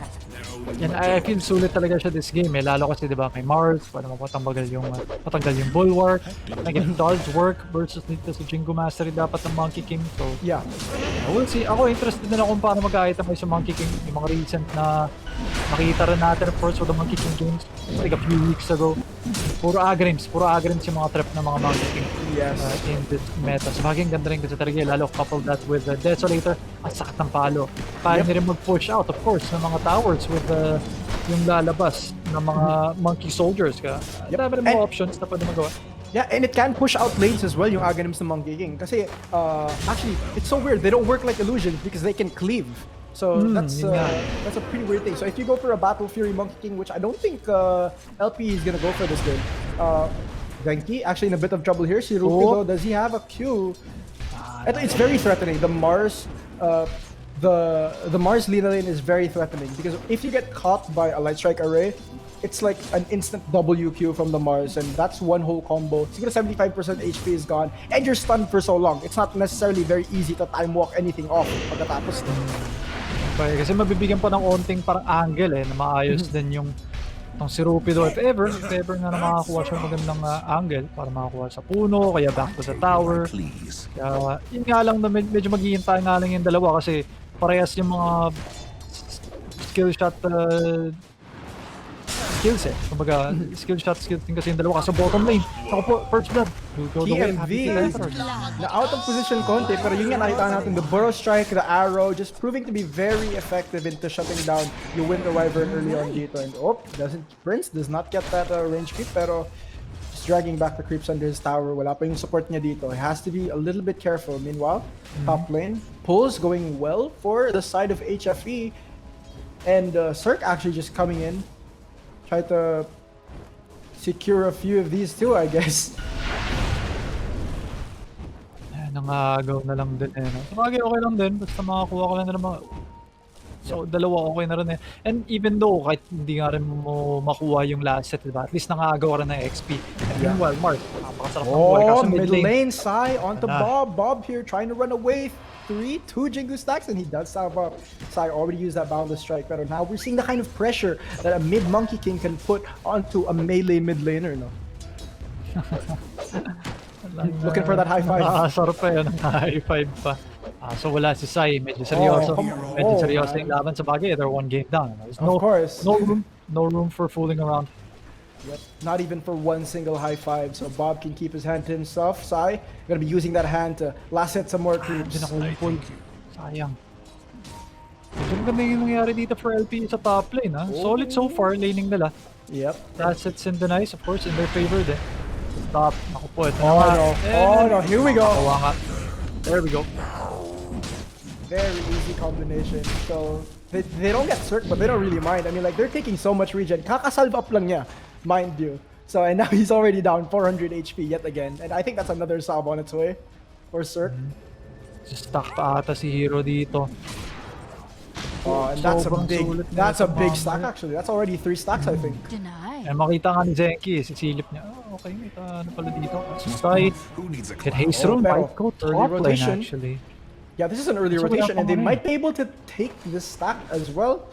If wala ever. Wala dance Oh yeah, there is no tree dance. Mahirap. Yeah. Tsaka maraming butas din kasi sa may tree line, so nakita rin ata kaagad ka. TP kaagad from Monkey King all the way down mid. But he's using that haste in the middle lane. Using that haste. No way. Bob in a bit of trouble. Jingu is there, but does he go down? He doesn't take down. The Flame Guard keeps him alive, and of course the Oob, not enough damage to take him down. Sai just gonna be very happy with forcing Bob back. Top lane naman. Okay na rin. Okay na rin na yun, sa totoo lang. So hindi lang din lagi yung dapat hanapin mo yung kill Kung kaya mo namang mayari yung kalaban mo economically, why not go for it? I mean, sometimes it's way better to not kill your enemy laner, no? Because it takes them a longer time to actually heal up. It wastes a lot more resources for them to walk back or to find somewhere else to farm. Diba? Because like if you kill them, that's a free trip to base. And sometimes, the respawn timers and all that, it's something that not a lot of people think about, not a lot of people calculate, but these guys surely do consider that. Lalo kasi, diba, sabihin natin, okay, namatay nga si Bob doon. Pag TPN nga neto ni Bob, kontra dito kay Sai, sabihin natin medyo mababa yung mana, medyo mababa yung HP. Hindi parang ikaw din mawawasak sa lane. Diba? Kaya nga yung mga ibang pros din, after na makapatay sa kalaban, papakamatay din sa tower para lang din pareha silang pagbalik sa lane, fresh parehas. Yeah, the suicide as well. And of course, like, it's not going to be full gold or XP that's going to be received by Senapatay mo, if ever, no. Pero now we're going to see a big rotation coming here for the 6-minute runes. 2 supports actually sa side. Nag-ward lang ata yung Mirana dito sa side na Emperors. So Samael also trying to see the bottom rune if ever it's still there. Cirque trying to get a pull off. Talaga na stack so easy. Oh, no, not dito mine. Oh, easy kick dapat yun. Ito will be an easy kill. Not enough. Masyado masakit pa yung flame guard at this level. The Slight also taking or dealing a little bit more damage to the Monkey King there. Pero yun nga, a little bit unfortunate but a good rotation in coming from Samael, no. Top lane naman. This camp, this massive camp. Makakaagaw ng onte itong si Hero. Well played. This is Cirque's si fifth sound. Like, kaso mid lane. Mid lane, actually, TMB drops down. Sai, si Bob walang mana dito, so he's in a little bit of trouble if he doesn't. Oh, but the Invis actually keeping him alive. Pretty good. May dalawang bote charge pa, if ever. So, hindi maganda na pwede mo na gawin dito, mag-set up with the Searing Chains into an arrow. And now, actually, I think pupunta siya sa top if he's not looking to find anything sa secret shop. Yeah, but he is the one that's going to be going Vessel.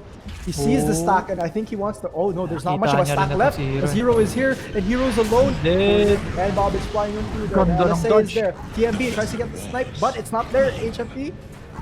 They're going to be pretty happy with the way that Bob's been playing. He's gotten 2, or he's participated in 2 kills. They forced Rupert to TP back into his own tower after just being in the same lane. Yeah, and na-call mo nga Spirit Vessel nga yung trip gawin dito ni Bob. Sabaki sobrang sulit din kasi talaga Kaya hindi rin talaga may iwasan neto ni Bob. Naggumawa siya ng Spirit Vessel. We'll see kung ano nga yung movements na gagawin niya sa mapa. So far, parang ulit gusto niyo maglaro. Ano vision din. Happy Feet Emperors dito. Same move. Don't tell me mangyari.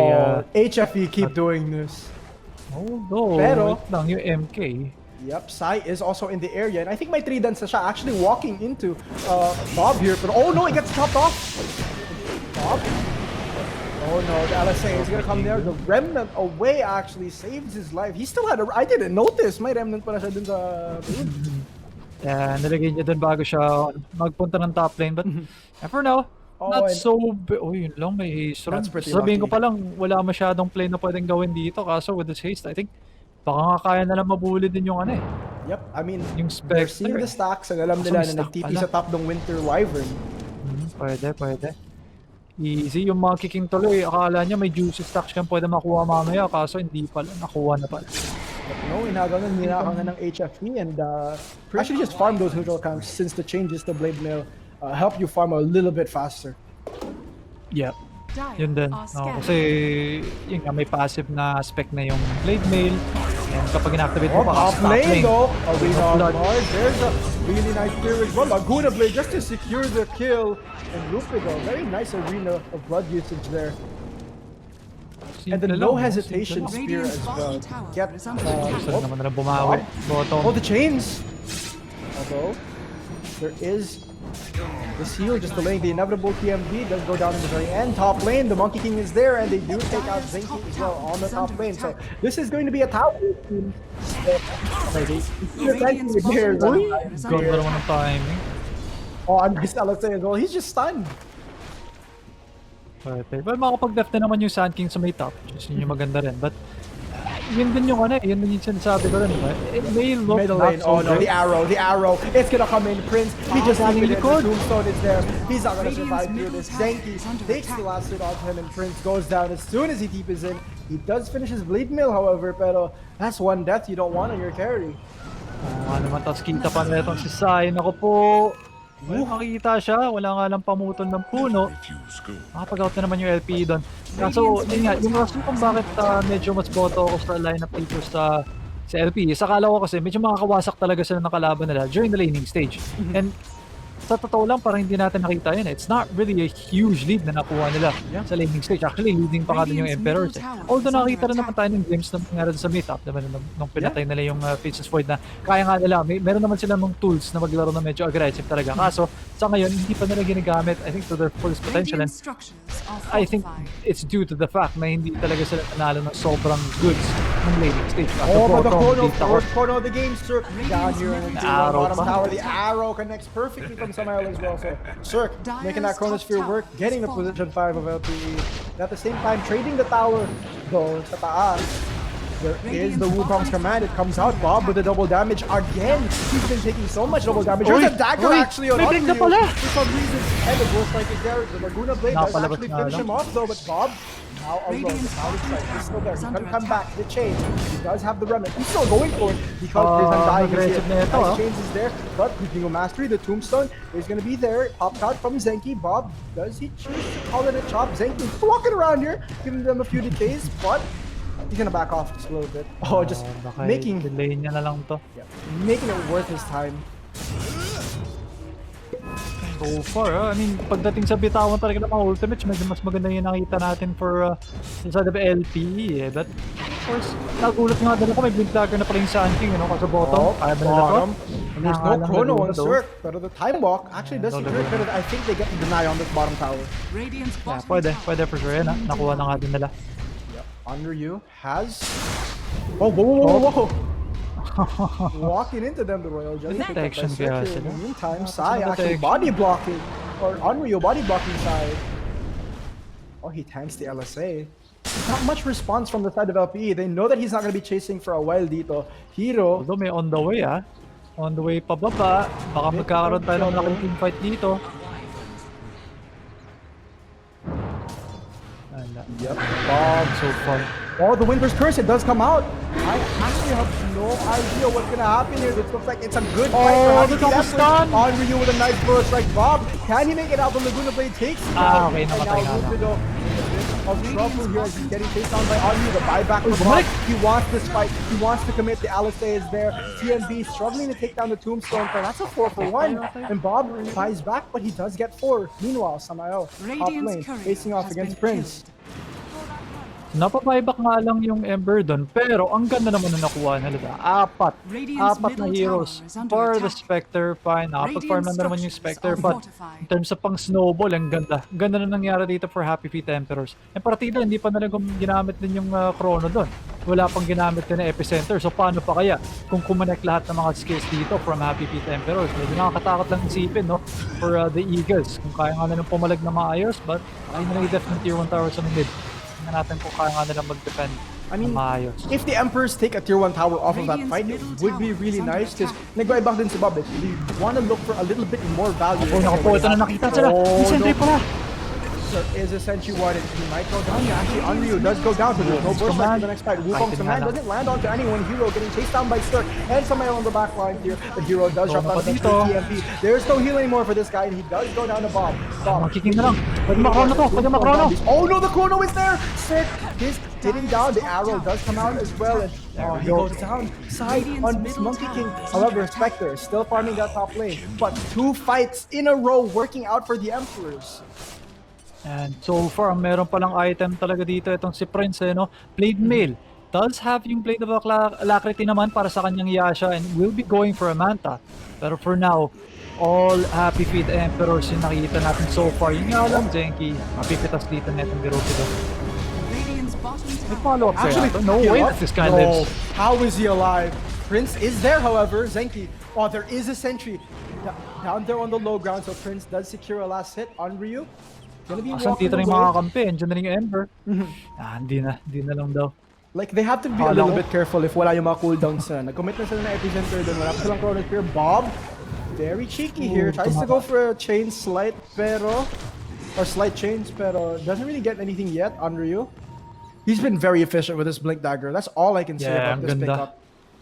Tapos meron pa siyang milk pa siya dito, so amplified tuloy yung damage ng mga kampanya. Like, dito sa Mirana, Undying, of course, ganda rin. Ember lalo. Yung batch technically dito ng Faces Void, ma-amplify din ng Veil of Discord kasi nga spell damage din siya. So, TMV. illusion lang naman to. I don't think they actually want to commit onto here. Zenki smoke does pop, pero they don't want to give it up for a position 5. Prince is just gonna walk up, and they catch Prince. But do they go on him? Medyo awkward tong position na to. Kaya lalo kasi walang vision din yung Happy Feet Emperor. So I think ayaw mo rin mag-teamfight dyan. Yung LPE, actually, sila yung may vision dyan. So makita rin natin. Parang nakaabang na kaagad, but seems like magbaback up din muna. And syempre, for PV Temperers, basta kung hindi mo naman up yung mga ultimates nila, kaya pa rin naman nila mag-take ng pitas. At ito na nga, kakasabi ko lang din. Sai actually. Conduct. So while he was doing so well in lane, middle of the game, Bob already has that vessel, and he's starting to screaming out. Oh, Bob, actually, this is the dieback that he goes down here. Does get taken down, Prince. Chasing down Zenki. Very nice hunt so far. A lot of chaos in these fights. There is no corner of Dota. There is no epicenter. The burst strike does come out. Nice hold and brace, but does get taken out by the Starstorm eventually. Samael making the work on the back lines. So there's just the Void alive on the bottom lane. Samael getting chased down. It's a fight that works out for LP in the very end. They get the dieback onto HFE's Bob. And they defend their tier 2 tower mid. They don't really, or HFE don't get anything good out of that. And LPE, you're gonna be very happy with that trade. Yeah, I think okay din naman.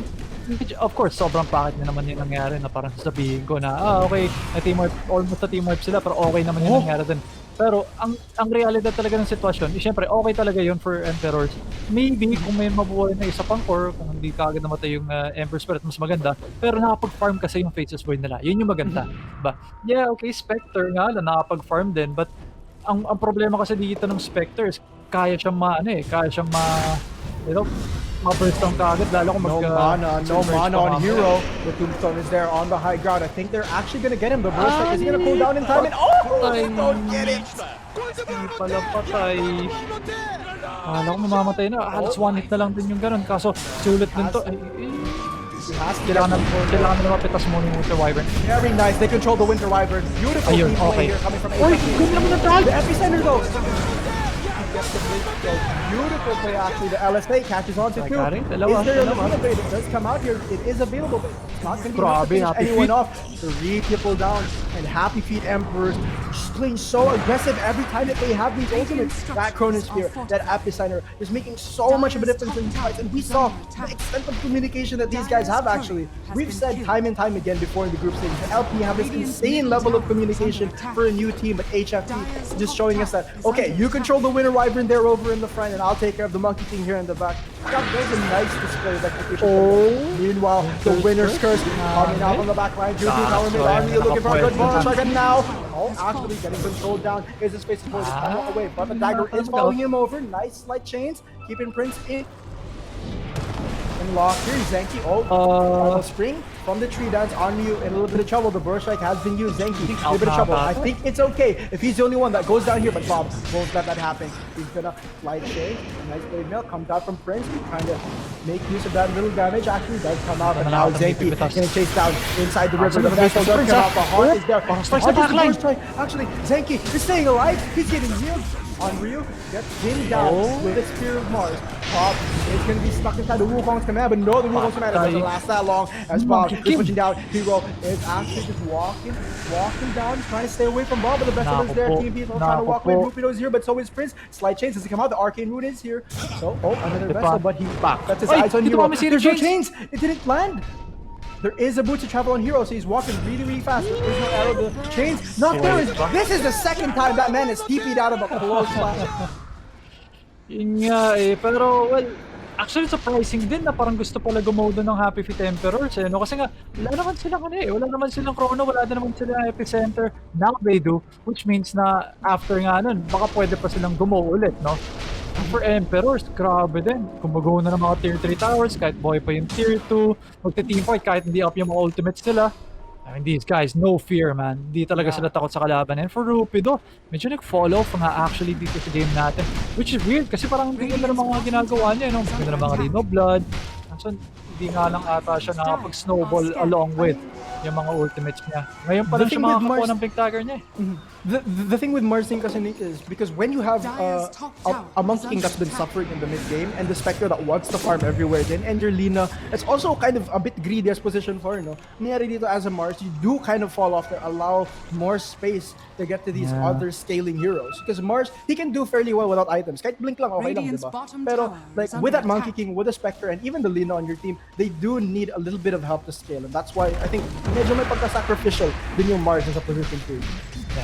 But gets ko rin naman kung bakit hindi siya ganong ka-farm, but medyo kailangan mo rin kasi talaga ng BKB kontra sa mga heroes sa kabila, di ba? Spirit Vessel pa lang, parang sobrang sulit na. Kaso mid lane, ay, hindi na pa ay, cancel nga lang. Okay, the Kaso nga Winter's lang. Curse does come out and Bob is in the backline. CMV tanking the Spirit Vessel here. Pero TMV na Bob lang chasing him mamamatay down. dito. The Moonlight Shadow is there. They just take down TMV and they're alright with that. Has been killed.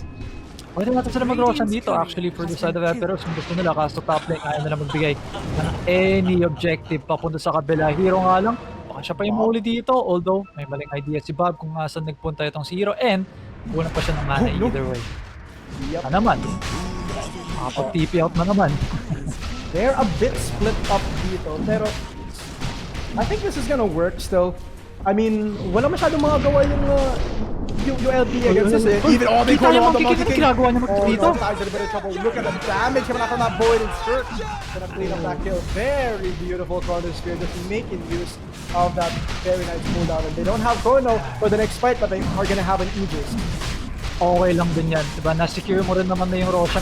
Not sure kung ano yung ginagawa ni Sizen, not sure kung mali yung pasa niya, yung nagro-Roshan pala yung kalaban niya, or tinatry niya lang na umalis dun sa sitwasyon na yan. But either way, mahuli siya, and that does not look very good para dito sa side ng LPE. Of course, the Eagles trying their best to claw their way back into the game, but slowly but surely, yung game, medyo nagsislip away na nga din sa kanila. 4K lead, 5K lead, rising a little bit, slowly but surely towards the way of the Emperors. And for the Spectre naman, well, going for Skadi.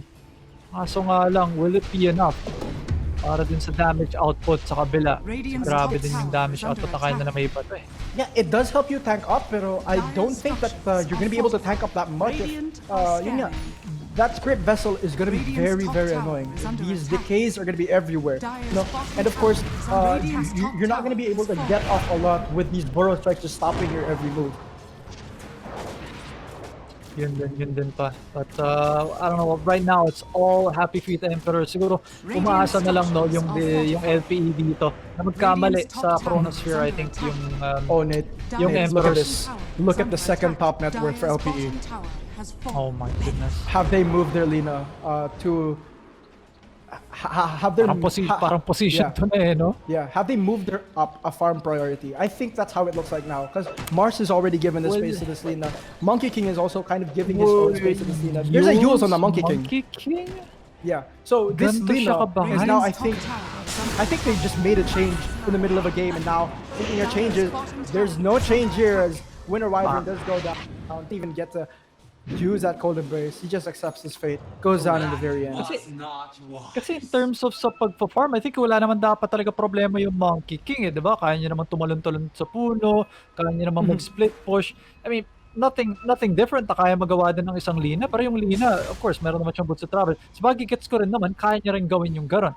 And since sobrang nahihirapan na kasing kumpronta, no? I think yun yung pinaka-difference na itong dalawang hero to eh. Mas kayang magbato ng, or mas kayang magamit ng Lina this game ng onting effort. Kasi yung Monkey King, kahit sabihin natin pumasok din siya, bigyan mo pa rin siya ng farm priority, wala naman siyang BKB. Mahirapan din naman siyang umurap. I think that's really the case here. So putting Lina or giving her better farm priority gets her parang make use of core items, you know, like she can probably use an Axe Sir, very aggressive. May Echo Saber din ito ah. There's an Arcane Rune on Bob actually. So kung gano'n siya kakaswerte ng BB last game, yung Arcane Rune naman this game on this Ember Shield. Sulit eh, no? Lalo Ember Spirit, sobrang gusto mag-spam na ng mga skills niya, like he's doing right now. Medyo maaray na nga rin yung mga iba, pero sumasok na the Barrow Strike ng Pouring of Blood. No! Yo, Reno Blood! Nakapag-out! Oh, pasok na naman. Grabe naman, Arcane Rune, let's go. So much work actually, Bob. Causing so much chaos. What? Oh my god! Oh, what a play! There's a nice defender. There's only one buyback from the side of LPE here, and it's on the Mars, but he doesn't have the ulti. In fact, he really doesn't have anything. As the Mars to a lower farm party, but now these racks are in a little bit of trouble as Bob, Sir, Onryu, and the rest of the gang are trying to back them down. First back to the game, 25 minutes in. Trying to cement their lead here. 10k from that fight alone. Oh no, he's gonna get caught out. Bob is here. He's got the vessel. He's just gonna wait for this monster. Just hold the searing chains. Just hold the searing chains. He's not popping. Oh, nahuli pa yung totoo. Samantha does come out, so there's no Nakakaroon pa dispel ng and stun. now Prince. You did. Oh, Jules is there though. You did. But it does go down. LPE talagang everything's just coming crashing down. Although may nakata sila ang dying, they're trying to go for it. So si Sir, wala na siyang pakialam. May Aegis pa rin naman to. He does have the Aegis though. Nakapagtano ko kasi naman. Sir, another arena, although you do get not this time around. You do get on nice the Euro, nice dodge. Can he actually run out of this? I think he can, and he does. Sir, grabe naman to. Walking in. He has the Aegis. He doesn't care. I think it's okay. Wait. No way. Look at that. They're so ripping. They're still healing him up. Ay, ito naman They don't do enough damage on the Monkey King. He doesn't have enough farm. He has a ult for Christ's sake. Now, Henry is walking. He's gonna get popped. Sir does not have the Conister yet. The winner's curse does get used, but TMB going down to a nice run and forward by Bob. Oh my god, Everything else I would say is there. Okay, Bob has to be a little bit careful. No chrono yet. He does try to actually save with his time dilation, but that's 2 melee racks down. And actually, I think that's gonna be 2 full sets of racks down. They're gonna go onto Hero. Hero's gonna go down. Prince also time dilated down. They don't have a vessel though. It's pretty difficult to try and kill him. But someone else providing that the tombstone, the slow is massive. And no, they GG out. LPE, they're eliminated.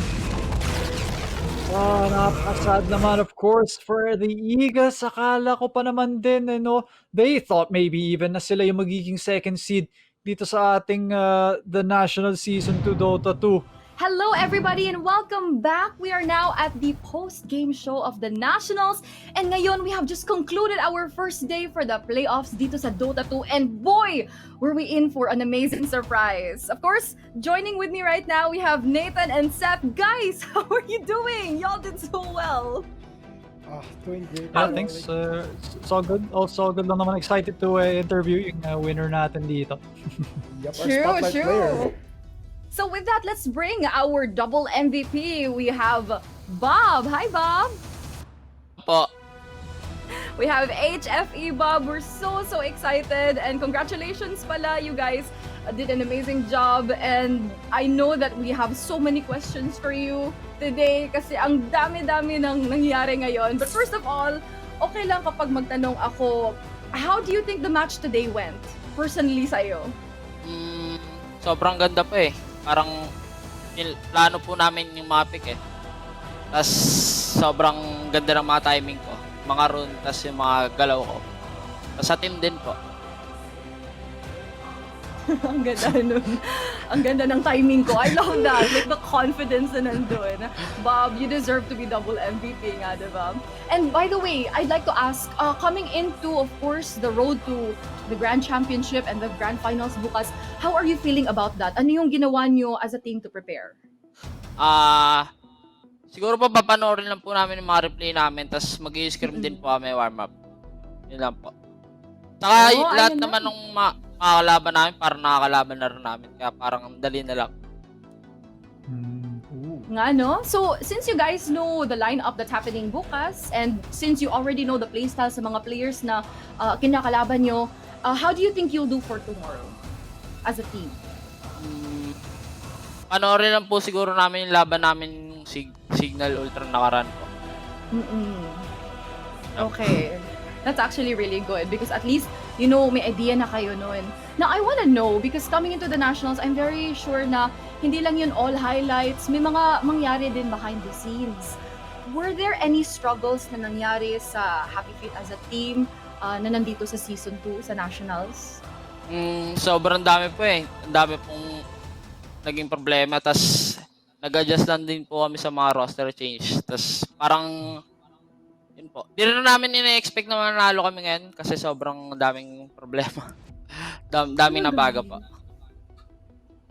But you guys did it, and kahit mag-struggle na kayo as a team, you really went on top, and I'm cheering for all of you bukas. And one last question galing sa akin before I give the questions to our casters. I want to know, who is Bob outside of Dota?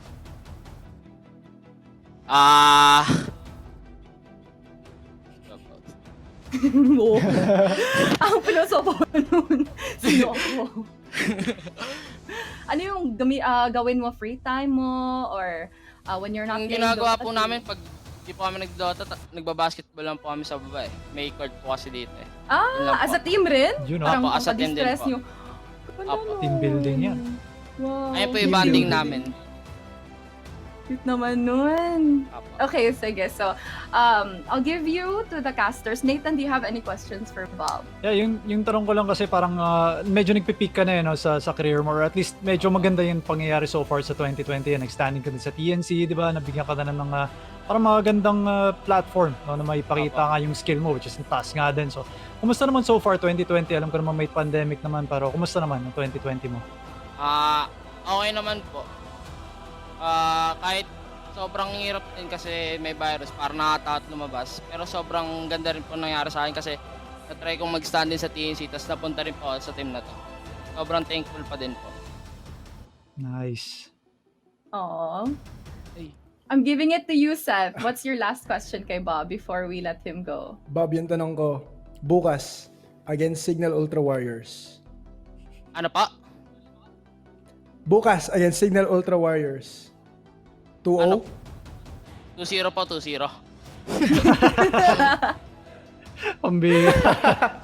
Love it. I love your confidence. Thank you very much for joining us, Bob. And good luck and your whole entire team dun sa Happy Feet Emperors. Do you have any shout-outs you before po. we go? Wala kayong mga shout-out dyan sa team Uy, mo? narinig ko yung Discord mo. Mga love interest mo? Ay.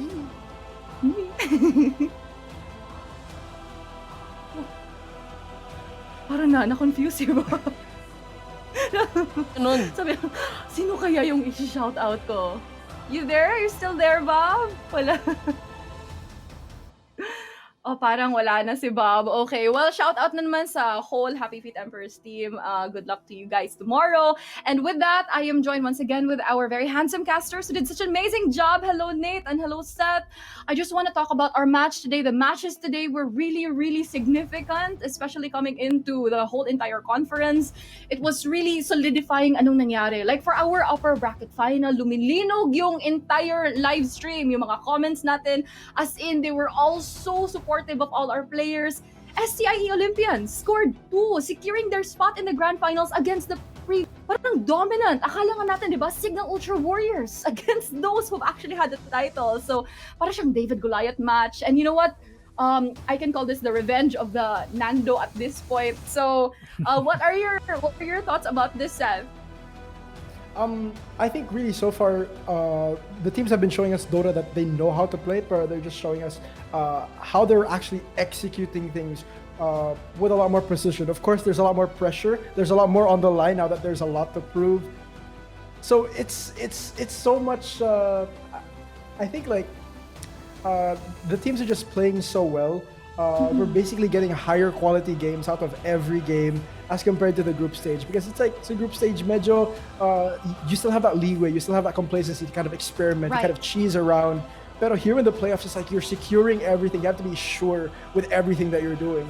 So I feel like everyone is doing safe things. And every time that we see someone going for a risky play, it's just so it just feels good for us as viewers, like for us as commentators and for the people who are viewing. It just feels good. Sometimes there is rewards that come with risk, and we really saw it all the way throughout. Very, very deserving for this. And I want to know from the side na naman of Signal Ultra Warriors, because coming into the grand finals, they still have a place. They can still have that redemption arc. Nate, what do you think about that? Yeah, I think as top seed, syempre sila, kahit sabihin natin natalo sila ngayon no, I feel like sila pa rin talaga yung favorite na manalo pa rin dito sa tournament na to. Dapat pa rin, no? I mean, yung performance pa lang nila ng group stage. Although, with the other teams, masasabi ko pa rin na the group stage is not everything. Dito talaga, everything is laid out on the line. Kailangan maganda pa rin yung performance mo in the playoffs kasi dito na magmamatter. These are not best of twos. These are not series of twos. These are best of threes. These are best of fives. Yes. Dito na talaga madedecide. No? So, kailangan maging decisive pa rin yung Signal Ultra. Sabihin natin, fine, natalo sila. Pick themselves up, win versus Happy Feet again tomorrow, and I feel like they can still do it for sure. Oh wow, very confident with Signal Ultra Warriors, considering the amount of titles that they have, the credibility that they have, and the experience that they've been having so far into the competition. But let's talk about our second match na naman. We have Happy Feet Emperor versus the LPE Eagles. You know what? Before we go to HFE, let's talk about the run LPE Eagles. I feel like coming into this quite new and fresh. They did have a lot of struggles with especially the game that's happening today. Pero Seth, what can you say about the journey ni LPE Eagles so far? Yeah, I mean, I think I really want to take what Nate said, where they started off really strong, but they just lacked a little bit of finish there. Because like it's really like it's kind of unprecedented how far that they actually make it. SMO looks like a much stronger team than they did, because like these are new players. These guys are just like scrambling out, and in fact, I think they were playing with a little bit of a disadvantage. Only 4 of their players are actually playing together, right? So one of their players, TMV, is actually my neighbor back in my hometown. So he's over there far away from the rest of his team, but they made it to the playoffs, right? And that's saying True. something. So it's for a young team, they got really hard to read starting on, and like there's like they're fresh, they're new to the scene, some of them, and it's like you don't really have much background on these players, you don't really have much info on them. But later on, when the team started figuring them out, trying to see how they mesh together, find out the weakest points, there you can see it kind of takes a little bit more time for a team like LPE to really adjust. So I think they have a lot to learn, and I think they've already learned a lot just by participating in the nationals. Yep. I feel that, especially when it comes to gaining more experience. I feel like they could take this as their own experience and move forward with this knowledge and really get what they can for the next few competitions. That's really nice to know. And congratulations, LP Eagles, for really making it this far. So ayan, I want to talk about HFE. Happy Feet Emperors really doubling it down. Actually, we were all expecting to have a much, much longer game, but ayan, kinat nila early, and they really showed their strength. So I have to ask you, Nate, what do you think will go down with the Happy Feet Emperors coming into the game tomorrow sa ating Grand Championship versus Signal Ultra Warriors? Yeah, I feel like it's gonna be a tough game for sure for Happy Feet Emperors. Pero ang maganda rin naman kasi sa kanila is since maganda nga yung performance nila ngayon, I'm sure makita mo naman, diba? Sinabi nga rin niya 2-0 sila versus Signal Ultra Warriors, diba? So andun pa rin yung confidence, morale is up high. Kailangan nila i-maintain yung ganun. Lalo kasi I'm sure mamayang gabi hindi makatulog na maayos ng mga to kasi magpupuyat yung mga yan. They're gonna be watching the replays, they're gonna be watching how the opponents played, reading the drafts for sure, kasi kung sa draft pala makakuha ka ng at least equal or maybe even malamangan mo yung kalaban. As long as they play the way that they did today, they can for sure take a game or maybe even both games off of Signal Ultra Warriors. But I feel like Signal Ultra Warriors, they should still be able to, especially since pressured now on the lower bracket, I feel like they should still be able to make it through with Signal Ultra Warriors. But Happy Feet Emperors, don't write them off. Kumbaga, nakikita ko yung laro na pwede mag-2-1 eh. True. And I understand that. But let me just go back to what you said. I'm pretty sure that all of the teams right now, they're going to be endlessly and tirelessly doing their research and watching the mga replays sa kanilang mga different matches. But I want to ask both of you guys, very shortly lang po, how is it affecting the play mo? How does it affect? Like, do you need to rest? Do you still need to lay back and be able to enjoy? Or is it like crunch time? Do you really need to go all out? Very shortly, Seth? I feel like there has to be a perfect balance. I think like preparing for a tournament, you have to put in a lot of work after every game, and you have to really practice then at specific schedules. Like there really has to be a balance. But in times like these, this is what a solid structure has to provide for a team. So having like a good a good management, a good coach, a good analyst that kind of help you or assist you as a team to make or to not really, grind these extra hours, because you need to fully commit and fully focus on just playing the games, being inside these games, or executing them as they are, not until like really pre-planning everything. Of course, like as players, you need to have a good amount of idea as to how you're going to do things or as to what you're going to do. But I feel as though with a good support system, with nice backup, management, coaches, analysts, I think that you're going to be able to just rest easy. Well, not like rest easy, like sobrang lax or chill. Yes. Pero you can just focus on what you have to do, which is play to your best ability at the time that you need to. I love that. And I think the players who are here right now, they all have to hear this, and we all want to wish them good luck. But before we end this segment, I want to ask you guys, what are your predictions coming on to the day 2 for the playoffs? Bukas, Nate, give me your predictions. I feel like Signal Ultra Warriors will still be able to take this, maybe a 2-1 victory over Happy Feet Emperors. Wow. And then I think just by a little bit, it's gonna be either a 3-1 or a 3-2, but I'm gonna give it to the Olympians. I feel like they've read Signal Ultra Warriors. I feel like it.